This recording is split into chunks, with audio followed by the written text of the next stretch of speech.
This is the Super NT by N-Log, and it might be one of the greatest Super Nintendo clone console out there. With a perfect picture from your original cartridge, you will get a great experience on your HD TV.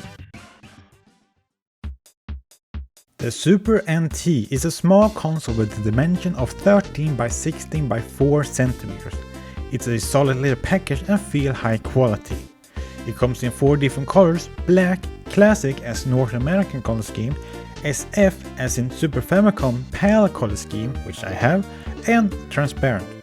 The console doesn't come with controllers, but N-Log have partnered with 8BitDo, so you can buy 8BitDo matching color wireless controllers separately. Some people think it's bad that it doesn't include controllers, but I don't think it's a bigger deal, and I'll tell you why later on in this video. It has one HDMI port, one USB port for power, 2 controller ports at the front, and one SD card port on the side for updating, and a cartridge slot with support for American, Japanese and European games.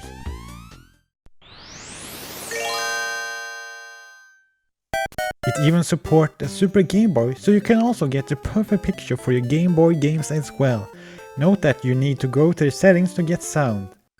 It works with games with special chips like the Super FX chip in Star Fox and the DSP-1 chip which Pilotwings has, for example.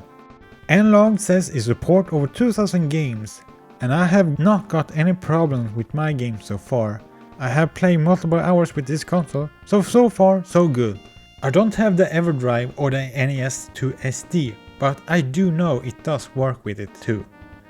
It's using a FPGA chip, basically mimicking the real system. This isn't an emulation console like the Retro 5, for example. N-Log is making sure that the Super NT has the same frame rate as the real Super Nintendo. It feels really good and no input lag. It feels solid.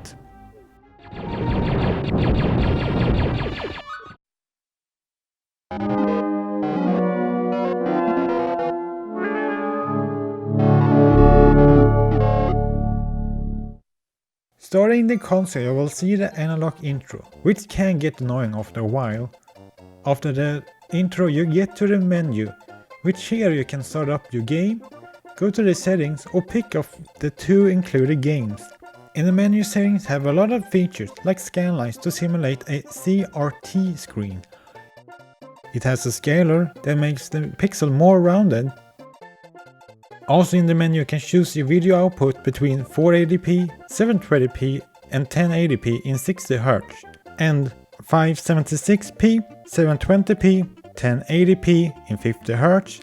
If you compare the video quality with the real Super Nintendo with composite cable, you can see a huge difference between the consoles. The Super NT gives a very sharp picture quality and looks amazing on the big screen.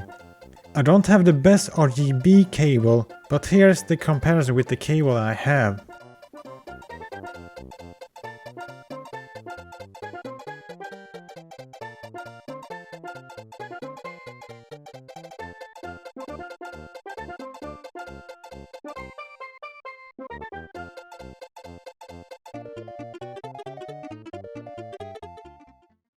You can also change the look of the menu, like change the font, change the color of the highlight bar. You can even change the color and the flashing rate on the LED light. That's cool, I guess. And you can turn off the intro and set it so it goes directly to the game when you start the console. You can always get access to the menu with a simple button combination. Default is down select. Of course you can change the combination as well. The console also has a built-in cheat device, it's just like the Game Genie, so if you're a cheater pumpkin ear, there you go. The console comes with 2 games built in, Super Karakten Director's Cut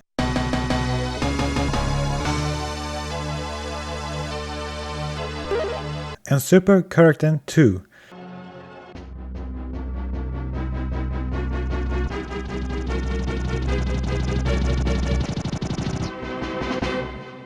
Super Karak 10 was a game that was released but got reduced of the content due by the limit of the cartridge budget.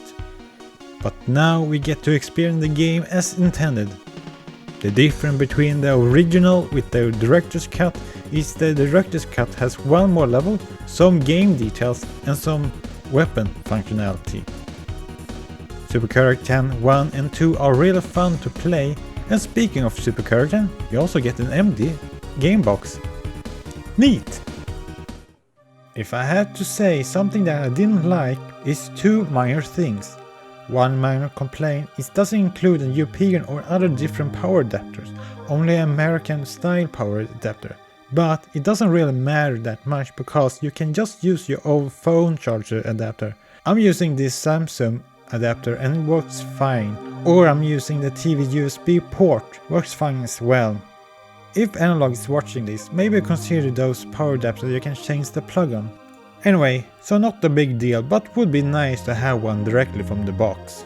Another minor annoying thing with this console is that say that you've been playing an American game and then you want to play a European game. You have to go to the settings, select the PAL region, otherwise the game can detect you have in the wrong region and deny you. Would be nice to add some auto detection if possible, so you have to only to put the game in and rock on. Or having the changing the region settings at the front of the menu for faster picking. So, is this console for you? Well, if you want to play your childhood's game that you found in your parents' basements, then no, because this goes for $189 plus shipping. But if you have a big Super Nintendo collection and want to play all your games in the highest quality on your HD TV, then yes, I say it's worth it. And that's a good reason to bring up the not included controller doesn't matter that I mentioned earlier in this video. If you have a collection, you probably already own a Super Nintendo with controllers, so you're already good to go. But my last word is that I love this console. I've been playing a lot of games for hours, and it does the job. Sure, you can get the same picture quality with a real Super Nintendo with good RGB cable and upscalers, but I feel like this is the easiest way to get the best quality for your NES games. No fuss. Just plug it in, pop it in the game and just enjoy.